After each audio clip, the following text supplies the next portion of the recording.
अस्सलाम वालेकुम दोस्तों, क्या हाल है? ठीक है, दुआ है खैरियत से। दोस्तों साढ़े वेखते पे यूट्यूब चैनल शफकत व्लॉग ते मैं थोड़ा अपना शफकत जो दोस्त साढ़े चैनल ते नया जल्दी जल्दी साढ़े चैनल लाइक शेयर कमेंट ते सब्सक्राइब कर लो ताकि हर आने वाली साड़ी नई वीडियो थोड़े ते जल्द अज जल्द पहुंचे। ते साढ़े नाल साढ़े दोस्त हैं मौजूद डॉक्टर उस्मान शाह साहब रावलाकोट आज़ाद कश्मीर तो इन्होंने काफ़ी सारे दोस्तों ने थोड़े सवाल हैं जिस वास्ते इन्होंने बुलाया गया तो अज उन्होंने सवालों के जवाब डॉक्टर साहब को पूछा है। अच्छा डॉक्टर साहब, डे वन दे चूजा जो जिस टाइम रिसीव करते हैं उस तो पहले सानू क्या क्या रिक्वायरमेंट जरूरी है जी शहर के अंदर होवें? अस्सलाम वालेकुम। डे वन की जो रिक्वायरमेंट्स हैं इस हवाले से हमारे पास जनाब सबसे पहले आपका ना चेक शेड की कुछ रिक्वायरमेंट्स होती हैं जो आपने करनी होती हैं। एक फ्लॉक से दूसरे फ्लॉक के दरमियान जी, आपने डिसइंफेक्शन करनी होती है डिसइंफेक्शन एक अपने हाउस की हाउस की। कम्प्लीटली, ठीक है। उसमें ये आ जाता है फ्यूमिगेशन करते हैं आप। जी, फ्यूमिगेशन में आप 30 डिग्री सेंटीग्रेड का टेम्परेचर रख लेते हैं और तकरीबन इसको एक हफ़्ता 2 हफ़्ते या 2-3 दिन के लिए भी आप फ्यूमिगेशन कर सकते हैं। अब इसमें ये आ जाता है अगर वायरस है कोई प्रीवियसली जो आपका फ्लॉक गया है ना पुराना, उसमें कोई अगर ND, IB, H9 कोई भी H5 मसला है अगर ऐसा हाउस में। प्रॉब्लम था अगर, तो जी, आपने ना एहतियाती तौर पे क्या कर लेना, गैप अपना बढ़ा लेना है। 30 दिन के लिए आपने शेड को कम्प्लीटली सील करके मुकम्मल तौर पर फ्यूमिगेशन कर देनी है। फ्यूमिगेशन और करके। अगर आपको लगता है कि ज़रूरत है तो आपने उसकी कंसंट्रेशन भी 1x 2x 3x बढ़ा देनी है, बढ़ा ठीक देनी है। है। उसके बाद आपका जनाब ये आ जाता है कि फ्यूमिगेशन करने के बाद आपने शेड में वाशिंग करनी होती है वॉशिंग कम्प्लीटली, कंप्लीट ठीक है। सिंपल पहले वॉशिंग करते हैं हम हाँ लोग। जी, सिंपल वाशिंग करने के बाद वाटर लाइंस वाश कर ली, वाटर फीडिंग जो है फीडर्स फीड सारे जो है जी, ना वो वॉश ट्रेस, कर लिए फीड उनको वाश बर्तन कर लिया सर्फ से, सर्फ फार्मलिन से, KMNO4 से। वाटर लाइन टैंकी वो भी जी, सब वॉशिंग जितनी कर अच्छी मुकम्मल वाशिंग कंप्लीट वॉशिंग करेंगे कर ली। आपकी आप पे डिपेंड करता है, ठीक है। जितनी अच्छी आप वाशिंग करना है और एंड पे दोबारा वापस सिंपल वाटर से क्लीनिंग करके जी, उसके बाद आपने ये करना होता है जनाब, शेड को मुकम्मल बंद कर बंद देते कर हैं। सील कर और देना है। 2 वीक्स तक आपने ये वाशिंग वगैरह सब करने के बाद जो खाली एम्प्टी शेड को छोड़ना है 2 वीक्स तक कम से कम तकरीबन ना। हमारा एक फ्लॉक से दूसरे फ्लॉक कम से कम 2 वीक्स का जी, गैप होना चाहिए बिल्कुल, शेड में, बिल्कुल। शेड को पैक करने के बाद। हाँ जी, 2 वीक्स का गैप रख लिया है, उस इसका मकसद क्या दौरान है आप डॉक्टर साहब? कोशिश करें कोई वर्कर वगैरह अंदर ना आए ना। जी, जी, अच्छा, इसका मकसद यही है कि आपका शेड रिन्यू हो जाता है, अगर कोई चांस है किसी भी छोटे से छोटे वायरस का भी वायरस तो का वो वो कंप्लीटली आपका खत्म ख़त्म हो हो जाएगा, जाएगा, ठीक है। डेड हो जाएगा, हाँ जी, completely clean and disinfected shed आपके न्यू चिक को अवेलेबल होगा। अवेलेबल होगा। अब जनाब ये आ जाता है कि चिक्स के अराइवल पे आते हैं, ठीक है। जी, जी, अब हैचरी से आपने चिक मंगवाना होता है। जी, जी, अब हैचरी में ये सिस्टम होता है कि हैचरी से लेके फार्म का डिस्टेंस आप ट्राई करें, आपने ऐसा रखना है कि कम से कम 16 घंटे से ज़्यादा कभी भी चूज़े को जो है ना भूखा ना रहना पड़े। भूखा ना रहना है। नॉर्मल आप ट्राई करें कि आपका फार्म हैचरी से तकरीबन 9 से 10 घंटे के ट्रैवलिंग पे हो, ट्रैवलिंग पे आपको पहुंचा के दे दे इससे चूज़ा, ज़्यादा ठीक है। ट्रैवलिंग ना हो। हाँ, अप्रॉक्सीमेट बेस्ट आइडियल टाइम रखें कि 10 घंटे बाद चूज़ा आपके पास हो, आपके हमारे हाउस पे वसूल हो जाए, वसूल हो जाए। एंट्री हो जाए उसकी। ठीक है, घंटा 2 घंटे आपको सारे उसके बाकी मामलात करने में बाकी मामला लगते हैं, ठीक है। जी, उसके टेम्परेचर बाद वगैरह सब हाँ, कुछ जी, बरादा वगैरह आगे पीछे लेने वगैरह जी। ये लेवल वगैरह इसके करने बाद के। वो जो 2 हफ़्ते के लिए आपने अपने शेड को खाली छोड़ा था, उसके बाद आपने उसमें ये करना होता है कि आप उसमें ना ब्रूडिंग के लिए रिक्वायरमेंट्स पूरी करते हैं, ठीक है। ब्रूडिंग रिक्वायरमेंट ब्रूडर चलाते हैं और ब्रूडर चलाने के बाद 2 तरीके होते हैं। कॉलोनी ब्रूडिंग होती है, उसमें छोटे-छोटे खाने बन जाते हैं कॉलोनी बहुत ब्रूडिंग सारे, जी, जी, मुझे छोटी-छोटी पता है वो छोटे कॉलोनीज़ छोटे। बन जाती हैं। और दूसरी ब्रूडिंग आपकी आती है कंटिन्यूअस ब्रूडिंग, उसमें क्या होता है कि आपका शेड जो है ना, जी, जी, अगर वो 30,000 की कैपेसिटी रखता है, एक शेड है, ठीक है, तो उसको आप 3 हिस्सों में डिवाइड करें बराबर। मुझे और समझ आ गया उनमें यानी से कि आपने एक हिस्से को आपने ना एक इस शीट्स लगा के ब्रूडिंग एरिया कवर कर देना है, मुकम्मल कर लेना, ब्रूडिंग एरिया का। बाकी एरिया आपका बाकी एम्प्टी जो एरिया रहेगा। छोड़ दे आप। सिर्फ उस एरिया में टेम्परेचर मेंटेन करना है जो जी, जी, 1/3 आपने अलग किया है। जी, जी, वहाँ पे क्योंकि हाई टेम्परेचर मेंटेन करना ईजी होगा जब आप ईजी होगा, थोड़ी थोड़ी शॉपर जगह वगैरह आगे रखेंगे ना। पीछे लगाकर उसको जी, टेम्परेचर रिकॉर्ड बिल्कुल। कर रहे हैं। उसके बाद आपने ये करना है कि वहाँ पे चिक्स आपके जो है ना, जब रिक्वायरमेंट्स पूरी हो जाएंगी तो आपके चिक्स जो है ना हाउस आ में एंटर जाएंगे, हो जाएंगे, हाउस में एंटर हो जाएंगे। वेट वगैरह करेंगे। बिल्कुल, वेट वगैरह करने के बाद, ग्रेडिंग वगैरह देखने के बाद आपने चिक्स को अपने हाउस में एंटर कर लेना है। एंटर और चिक्स को हाउस में एंटर करने के बाद आपने क्या करना है कि उनको ना चिक्स को गत्तों या टोकरी से निकाल लेना, उसके जी, बरादे जी, पे उसको फैला देना है जी, आपने। फैला दिए आपने चिक्स, तो आपने चिक्स को जो है ना थोड़ी-सी मूवमेंट देनी है, दौड़ाना है उनको हल्का-सा, ठीक है। जी, आगे पीछे ताकि थोड़ी-सी उनकी योक जो है वो जो मूवमेंट में आए। उसके बाद आपने ये करना होता है कि 30 मिनट कर लें।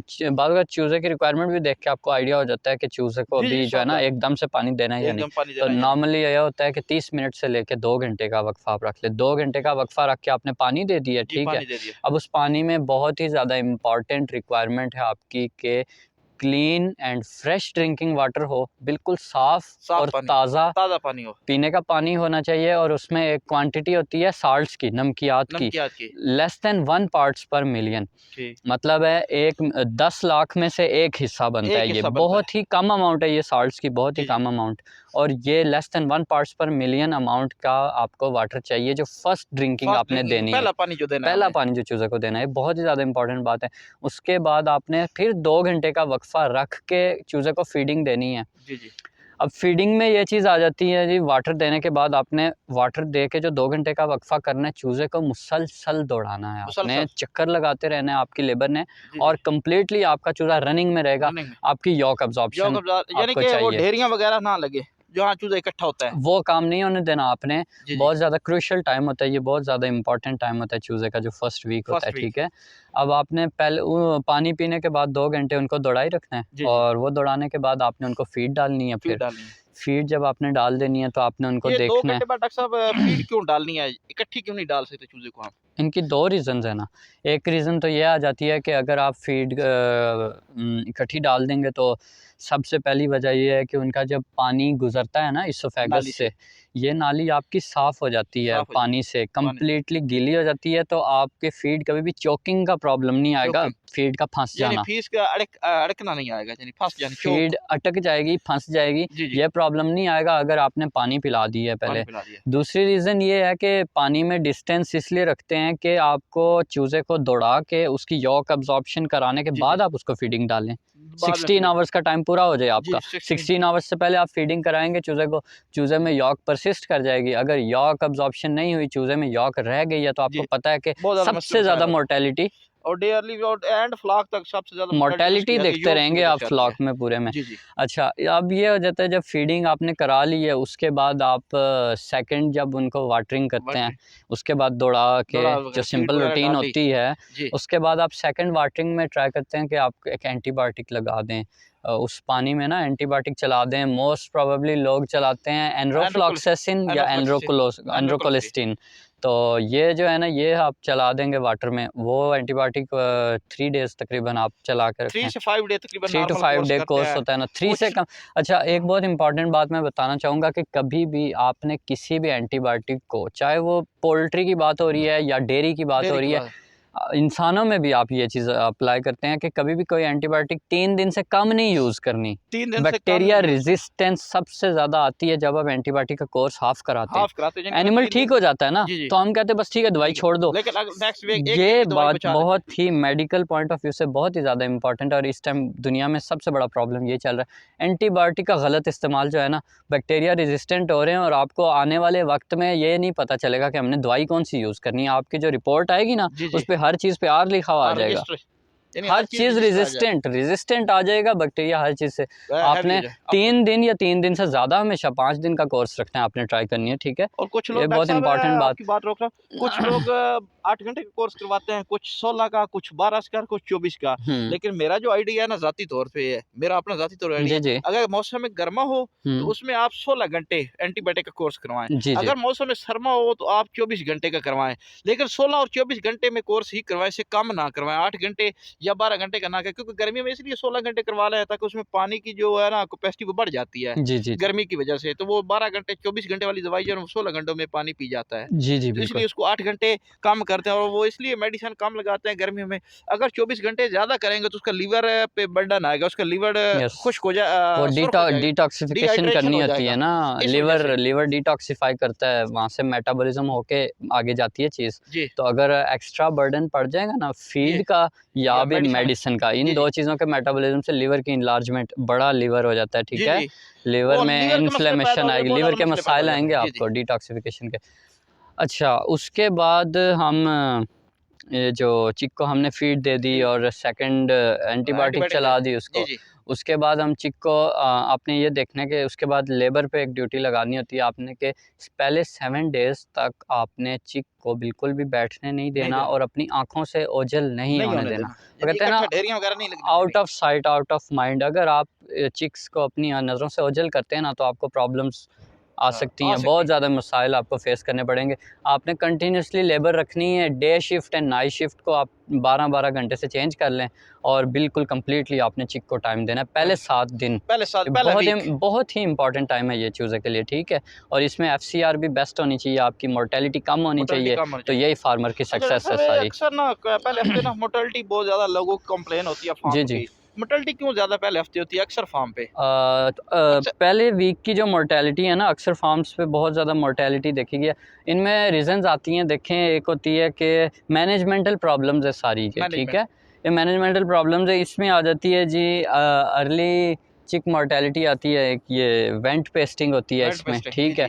वेंट पेस्टिंग में आपका क्या हो जाता है जनाब, जो आपका हिस्सा है ना जहाँ से बीट करते हैं, जो बैक साइड जी बरसा वाला पोर्शन आपका, वो चिक का जो है ना कम्प्लीटली पेस्ट हो जाता है, जुड़ जाता है, सूख जाता है, ठीक है। वो उसकी बीटें जो है ना वो बॉडी के साथ चिपक जाती हैं। जी बिल्कुल, जिसको कहते हैं। हाँ जी, इसकी वजह होती है हाई टेम्परेचर या लिटर पॉइजनिंग, ठीक है। जो लीटर में जो है ना बीठों की वजह से पॉइजनिंग आ गई है, इसकी वजह से बरादा जो गीला है आपका, इस वजह से जी वो फिर जब हाई टेम्परेचर में सूखता है तो पेस्टिंग हो जाती है। पेस्टिंग क्या करेगी, आपके जो है ना चूज़े से बीट नहीं निकलेगी बाहर, और उसकी वजह से आपका चूज़ा डेथ मोर्टेलिटी आ जाएगी, ठीक है। इसके बाद जनाब ये आ जाता है कि जी काफ़ी सारे चूज़ा फार्मर है ना, उनको मैंने देखा है कि वो कहते हैं कि हमारे चूज़ा जो है ये कटिंग भी कर रहा है। क्या कर रहा है? कटिंग कर रहा है। ये कटिंग की क्या वजूहात है, कटिंग के क्या रीज़न है? कटिंग का ये रीज़न आता है जनाब कि आपका जो हाउस है ना, हाउस के अंदर आपने एक तो लाइट नहीं प्रॉपर मेंटेन की हुई, दूसरा ओवर क्राउडिंग की हुई है। ओवर क्राउडिंग यानी कि फ्लॉक में बर्ड ज़्यादा, जी कैपेसिटी से ज़्यादा बर्ड रख लेना एक शेड में। और अगर 30,000 का शेड बना हुआ है, 35 सर्दियाँ देख के तो 35,000 बर्ड डाल दिया आपने, 35,000 बर्ड डाल दिया, ओवर क्राउडिंग से कटिंग। तीसरी रीज़न आ जाती है कटिंग की, आपके पास इसको क्या कहते हैं, विटामिन सी और इलेक्ट्रोलाइट की कमी, ठीक है। विटामिन सी और इलेक्ट्रोलाइट की कमी की वजह से आपका कटिंग का प्रॉब्लम आएगा। इसको मोस्टली लिटरेचर में कैनाबलिज्म के नाम से आपको मिलेगी ये चीज़, कि जो है ना चिक्स अपने ही ऊपर पिकिंग कर रहे हैं, कटिंग कर रहे हैं, और उनको लाइट में क्या प्रॉब्लम आती है कि उनको रेड एंड वाइट एरिया के दरमियान डिफरेंस नज़र आएगा, तो वो आपकी जो ब्लड वेसल्स नज़र आएंगी ना उनमें ज़्यादा है। कैंडल लाइट्स अगर ज़्यादा है ना रिक्वायरमेंट से, तो वो क्या करेगा कि बहुत आपने हैवी लाइट लगाई हुई है, बहुत ज़्यादा जिसकी रोशनी है बल्ब्स की, तो वो क्या करेगा कि उसको अपनी ब्लड वेसल्स नजर आएंगी दूसरे चूज़े की, और वो पिकिंग शुरू कर देगा, और आपकी मोर्टेलिटी आनी शुरू हो जाएगी, ठीक है। अक्सर फार्म डॉक्टर साहब पता है कि मैं काफ़ी सारी सर्विस साड़ी भी अक्सर फार्म ते जाने ना, असी अनपढ़ तबका है, पढ़े लिखे ने, ग्रेजुएशन असी नहीं की। पहले नंबर तक अक्सर लोग कहते हैं जी थोड़े जानवर जो कटिंग कर रहे हैं ना, एक कटिंग कर रहा है जी थोड़े इलेक्ट्रोलाइट की कमी है। लेकिन पहला सवाल आज तुम मैंने दस दिता है भाई, एक कटिंग होंगी लाइट ज़्यादा होने की वजह तो, जी बिल्कुल, और तीसरी कटिंग करता है जनाब ओवर क्राउडिंग, यानी बर्ड ज़्यादा, जानवर की कैपेसिटी कम और बर्ड ज़्यादा। ये बड़े अक्सर सवाल हैं जो फार्मर को, काफ़ी सारे दोस्त हैं मेरे जनाब इस चीज़ का इल्म नहीं है। तो आपका जो बर्ड है ना, जब पहला वीक चल रहा होता है तो उसमें एक और बहुत ज़्यादा प्रॉब्लम आता है, टेम्परेचर स्ट्रेस। हाँ, यूनिफॉर्मिटी अगर टेम्परेचर में नहीं है ना, तो उसमें प्रॉब्लम काज होगी। अगर तो टेम्परेचर बहुत ज़्यादा हाई है तो उसमें क्या होता है कि फीड कंजम्पशन का इसके साथ डायरेक्टली रिलेशन है। अगर टेम्परेचर हाई है तो आपकी फीड चूज़ा कम खाएगा, इनटेक कम होगी, इनटेक ही कम कर देगा। इनटेक कम होगी तो आपको पता है लॉस आ गया, वेट लॉस आ गया, ठीक है। और अगर तो आपका टेम्परेचर बहुत ज़्यादा लो है, ज़रूरत से ज़्यादा लो टेम्परेचर में आपका चूज़ा क्या करता है कि जी वो फीड एक्स्ट्रा खाता है, ठीक है, हाँ जी, और तब भी आपको लॉस होता है और वेट कम करता है। हाँ, फीड एक्स्ट्रा खाता है लेकिन उतना वेट नहीं गेन कर रहा, फीड वेस्ट। और एक और इम्पॉर्टेंट चीज, ब्रूडिंग नमोनिया। टेम्परेचर कम है अगर अर्ली चिक का, बहुत ही छोटे चूजे का, तो ब्रूडिंग नमोनिया काज हो जाएगी, ठीक है। इसके अलावा अमोनिया के प्रॉब्लम्स हैं, वो कार्बन डाइऑक्साइड के प्रॉब्लम्स हैं, वो ह्यूमिडिटी और वेंटिलेशन से रिलेटेड है। वेंटिलेशन प्रॉपर रखेंगे आप तो आपको अमोनिया के प्रॉब्लम्स नहीं आएंगे गैस के, ठीक है। तो ये बस मोटी मोटी सारी जी दोस्तों जी ए साढ़े आज सवाल सन जो डॉक्टर साहब उस्मान साहब जनाबी शाह साहब ने थोड़ा रिक्वायरमेंट कर दी दस दिते सानू।